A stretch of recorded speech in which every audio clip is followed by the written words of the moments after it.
ವಯಸ್ಸಿಗೆ ತಕ್ಕದ್ದು ಮಾತಾಡಲ್ಲ ಮನುಷ್ಯ.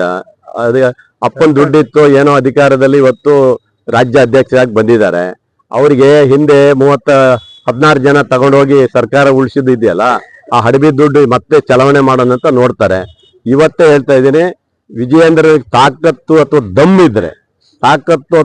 ಇದ್ರೆ ಅದು ನಮ್ಮ ಸರ್ಕಾರ ಉಳ್ಸಕ್ಕಾಗತ್ತನ್ನು ಕೇಳಿ. ಸುಮ್ಮನೆ ಬಾಯಿ ಬಡ್ಕೊಳ್ಳೋದಲ್ಲ. ಹಿಂದೆ ನಿನ್ನ ಹತ್ರ ತಾಕತ್ತು ದುಡ್ಡು ಇತ್ತಂತ ಮಾಡಿರ್ಬೋದು, ಈಗ ಅದೇ ಚಾಲೆಂಜ್ ನಾವು ಮಾಡ್ತೀವಿ, ಬರ ಕೇಳಿ ಅವರಿಗೆ. ಅವೆಲ್ಲ ಸುಳ್ಳು, ಅದು ಯಾವುದೂ ನಡೆಯಲ್ಲ.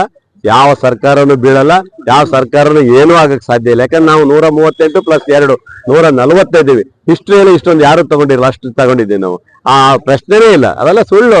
ಅವ್ರಿಗೇನಂದ್ರೆ ಒಂದು ಬೇಕಲ್ಲ ಮಾತು ಹೇಳಕ್ಕೆ, ಸುಮ್ಮನೆ ಸರ್ಕಾರ ಬೀಳುತ್ತೆ ಅಂತ ಒಂದು ಭಾಷೆ ಹೇಳ್ತಾ ಇರ್ತಾರೆ. ಅವನದೇ ರಾಜೀನಾಮೆ ಕೇಳ್ತಾ ಇದ್ದಾರೆ. ಅವನ್ ಬುಡಕ್ಕೆ ಬಿದ್ದಿದೆ, ಬೆಂಕಿ ಬಿದ್ದಿದೆ. ಅದನ್ನು ಉಳಿಸ್ಕೊಳ್ಳಕ್ಕೆ ನಮ್ಮ ಪಕ್ಷದ ಬಗ್ಗೆ ಯಾಕೆ ಮಾತಾಡ್ತಾರೆ? ಯಾವ ರಾಜೀನಾಮೆ ಇವನ್ ನಮ್ಮ ಹೈಕಮಾಂಡ್, ವಿಜಯೇಂದ್ರ ನಮ್ಮ ಹೈಕಮಾಂಡ್ ಅಂದ್ರೆ, ನಮ್ಮ ಹೈಕಮಾಂಡ್ ಏನ್ ಮಾಡ್ಬೇಕು ಅದು ಮಾಡ್ತಾರೆ. ಯಾವುದೇ ರಾಜೀನಾಮೆ ಸದ್ಯಕ್ಕೆ ಇಲ್ಲ.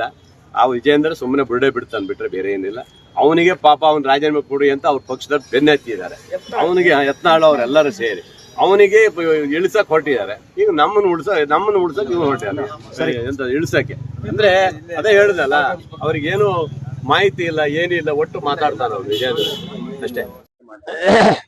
ಇದು ಹೆಚ್ಚಿಗೆ ಆಗ್ತಾ ಇದೆ ಅಂತ ವಿರೋಧ ಪಕ್ಷದವರು ಸಾರ್ವಜನಿಕರ ಕ್ಷಮೆ ಕೇಳುವಂತ ಕೆಲಸ ಮಾಡ್ತಾ ಇದ್ದಾರೆ.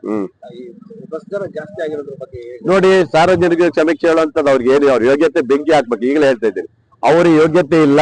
ಅವರು ಕೊರೋನಾ ನಪ ಹೇಳ್ಬಿಟ್ಟು ಹಿಂದಿನ ಸಾರಿ ಸಂಪೂರ್ಣ ನಾಶ ಮಾಡಿ ಹೋಗಿದ್ದಾರೆ. ಯಾವುದೇ ಹೊಸ ಬಸ್ ಅನ್ನ ಒಂದು ಖರೀದಿ ಮಾಡೋಕೆ ಅವ್ರಿಗೆ ಆಗ್ಲಿಲ್ಲ. ಇವತ್ತು ಅವರು ಇಡೀ ನಮ್ಮ KSRT ಹಾಳಾಗಕ್ಕೆ ಕಾರಣ ಅವತ್ತು ಬಿಜೆಪಿಯ ಸರ್ಕಾರನೇ ಬಂತು.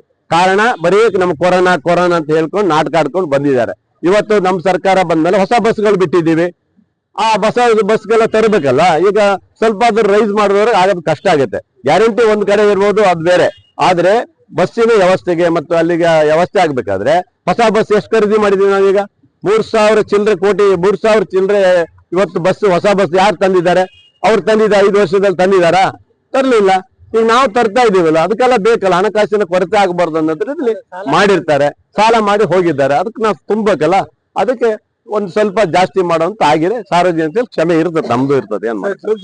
ಅವ್ರಿಗೆ ಹೇಳೋರು ಯಾರು ಇಲ್ಲ, ಗಡಿವಾಣ ಹಾಕಕ್ ಆಗದಲ್ಲ. ಕೆಲವೊಂದಕ್ಕೆ ಬಿಡ್ಬೇಕಾಗಿತ್ತು. GST ಕಮ್ಮಿ ಮಾಡ್ಬೇಕು. ಹಾಲು, ಮೊಸರು ಇಂಥವೆಲ್ಲ ಕಮ್ಮಿ ಮಾಡಿದ್ರೆ ಸಾಮಾನ್ಯ ವಸ್ತುಗಳಿಗೆ, ಸಣ್ಣ ವಸ್ತುಗಳಿಗೆಲ್ಲ ಬಿಡ್ಬೇಕಾಗಿತ್ತು. ಅವಕ್ಕೆಲ್ಲ GST ಹಾಕಿದ್ರೆ ಬಹಳ ಹೊಡೆತ ಬಿಡ್ತಾರೆ. ಹಾಗಾಗಿ ನಾಗರಿಕರು ಯಾರು ಅದ್ರ ಬಗ್ಗೆ ಚಕ್ರ ಎತ್ತಲ್ಲ, ಅವ್ರು ಮಾಡ್ತಾ ಇದ್ದಾರೆ ಅಷ್ಟೇ. ನಾವು ಬಸ್ ರೇಟ್ ಮಾಡಿದ ತಕ್ಷಣ BJP ಅವರು ರಂಪ ಮಾಡಿ ಕೂಗಾಡ್ ಸ್ಟ್ರೈಕ್ ಮಾಡ್ತಾರೆ.